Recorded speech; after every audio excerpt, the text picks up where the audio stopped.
ব্যবসার জন্য জমানো 25 লাখ টাকা নিয়ে পরকীয়া প্রেমিকের সঙ্গে পালিয়ে যায় স্ত্রী। অথচ এই নারীকেই ভালোবেসে বিয়ে করেছিলেন শাহিন। এরপরই শুরু হয় শাহিনের ভাগ্য বদলের যুদ্ধ। সে আমাকে ছেড়ে চলে যাওয়ার পরে আমি অসহায় হয়ে পড়ি। পরে আমি কি করব সেটা ভেবে পাচ্ছিলাম না। পরে আমি এই প্রতিষ্ঠানটা ছোট পরিসরে শুরু করি। তখনই সিদ্ধান্ত নেন নিজের ভাগ্য নিজেই গড়বেন।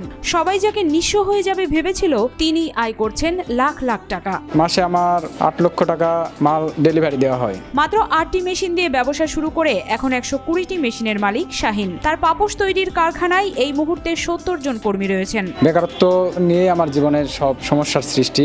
বেকার দূর করার জন্য আমি প্রতিষ্ঠিত হওয়ার জন্যই অনেক পরিশ্রম করে এই প্রতিষ্ঠানটা আমি চালু করি। 12 জন শ্রমিক দিয়ে আমি এই প্রতিষ্ঠানটা শুরু করছি অনেক কষ্ট করে। আজকে আমার প্রতিষ্ঠানে 70 জন শ্রমিক কাজ করতেছে। এটা আমাকে অনেক ভালো লাগে। তো তাদের কর্মসংস্থার জায়গা করে দিতে পারছি এবং পাশাপাশি কিছু দারিদ্র মানুষের কর্মসংস্থানের জায়গা করে দিচ্ছি। সারা দেশের বিভিন্ন পাইকারি ও খুচরা বিক্রেতাদের পাপোশ সরবরাহ করেন শাহিন। নওগাঁর বদলগাছি উপজেলার ভান্ডারপুর গ্রামের শাহিন এখন প্রতিবেশীদের কাছে ভাগ্য বদলের উদাহরণ। আমাদের এলাকার কাঁচামাল আসে আদমদিঘি শাওল থেকে। ঝুট নিয়ে আসি, ঝুট আনে প্রথমে আগে রোলিং করি, সুতাগুলান ওঠানোর পরে মেশিনে সেট করি। মেশিন থেকে দড়ি তৈরি হয়, দড়ি তৈরি হওয়ার পরে এখানে আসি, দড়িগুলান সেলাই করি, সেলাই করে সেখান থেকে আপনার পাপোশ, টেবিল ম্যাট সবকিছু তৈরি হয়। দেশের বড় বড় পাইকাররা শাহিনের থেকে পাপোশ কিনে থাকেন। এই কারখানায় তৈরি পাপোশের বেশ সুনাম আছে বলেও জানান এই উদ্যোক্তা। এখানে 4 কোয়ালিটির পাপোশ তৈরি হয়।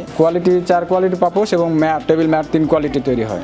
আমার মাল খুব মানসম্মত, ভালো। সারা বাংলাদেশে আমার মাল সেল করে থাকি। কুমিল্লা, যশোর, ঢাকা, চট্টগ্রাম, ময়মনসিংহ, সারা বাংলাদেশে আমার মাল সাপ্লাই করে থাকি কন্ডিশনের মাধ্যমে। বেশ কয়েকটি ধাপে পাপোশ তৈরি করেন কর্মীরা। সুতা থেকে দড়ি তৈরি হয়, দড়ি থেকে আমাদের কাছে দড়ি আসে, সেই দড়ি থেকে আমরা পাপোশ তৈরি করি। বিভিন্ন আইটেমের পাপোশ তৈরি করি, ফ্রেশ পাপোশ, কুচি পাপোশ, টেবিল ম্যাটস, এগুলো তৈরি করে থাকি। দিনে আমরা মোটামুটি 150 পিস করতে পারি। শাহিনের কারখানায় কাজ করে অনেক কর্মী সংসারের দায়িত্ব তুলে নিয়েছেন নিজের কাঁধে।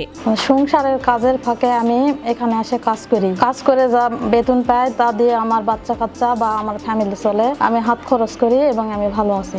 শাহিন স্বপ্ন দেখেন একদিন তার উৎপাদন আরও বাড়বে। এই কারখানায় কর্মসংস্থানের ব্যবস্থা হবে অসংখ্য মানুষের।